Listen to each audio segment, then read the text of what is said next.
3월 18일 이시락 주요 뉴스입니다. 강훈식 대통령 비서실장은 UAE가 대한민국의 원유를 최우선으로 공급하기로 약속하고 긴급 도입 물량을 확대했다고 밝혔습니다. 당정은 135만 호 주택 공급 방안 신속 추진을 위해 관련 법안 입법에 속도를 내기로 했습니다. 연방준비제도 이사회에 연내 금리 인상 가능성이 인하 가능성을 넘어서기 시작했습니다. S&P는 중동 분쟁 장기화 시 국내 점유서들의 신용도 부담이 확대될 수 있다고 진단했습니다. 미국의 핵 경제 전문가 마크 잔디는 중동 분쟁과 유가 급등으로 미국 경기 침체 확률이 절반 이상으로 높아졌다고 전했습니다. 강훈식 대통령 비서실장은 아랍에미리트 방문에서 대한민국의 원유를 최우선으로 공급하겠다는 확답을 받았다고 밝혔습니다. 이번 협의를 통해 총 2,400만 배럴의 원유를 긴급 도입하며 이는 UAE 국적과 한국 국적 선박을 통해 분할 공급될 예정입니다. 호르무즈 해협 봉쇄 상황 속에서 대체 공급선을 확보함으로써 에너지 위기 안정화에 기여할 전망입니다.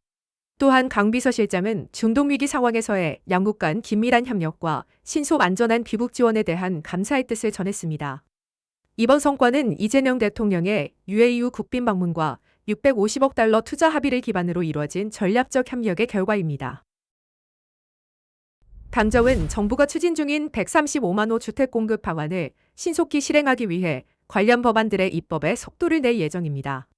국토교통위원장인 더불어민주당 맹성규 의원은 이번 법안들이 정부 대책의 효과적인 집행을 위한 핵심적 조치라고 설명했습니다. 관련 법안에는 공공주택특별법과 노후공공청사 복합개발특별법, 주택법 등 서민주거 안정과 취약계층 보호를 위한 내용이 포함되어 있습니다. 당정은 또한 야당과의 협의를 통해 소위와 상임위를 통해 입법 절차를 진행할 계획입니다. 김윤덕 국토교통부 장관은 최근 서울 일부 지역의 주택가격 하락세를 언급하며 실질적인 주택시장 안정은 공급 확대에 달려있다고 강조했습니다. 연방준비제도 이사회에 연내 금리 인상 가능성이 인하 가능성을 넘어서기 시작했습니다.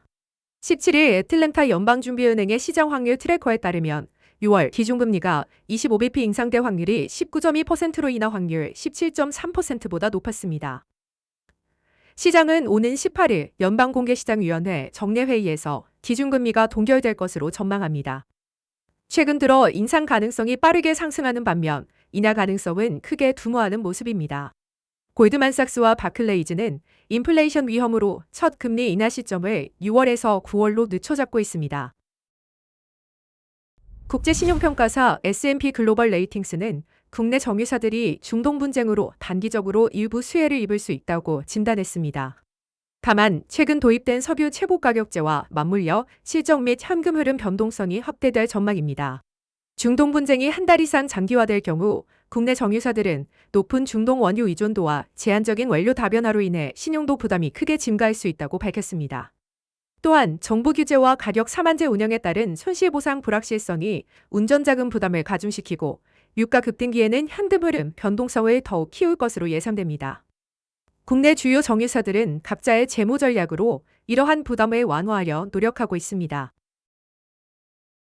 무디스 애널리틱스의 마크 잔디 수석 이코노미스트는 중동 지역의 분쟁과 유가 급등으로 인해 미국의 경기 침체 가능성이 절반 이상으로 증가했다고 밝혔습니다.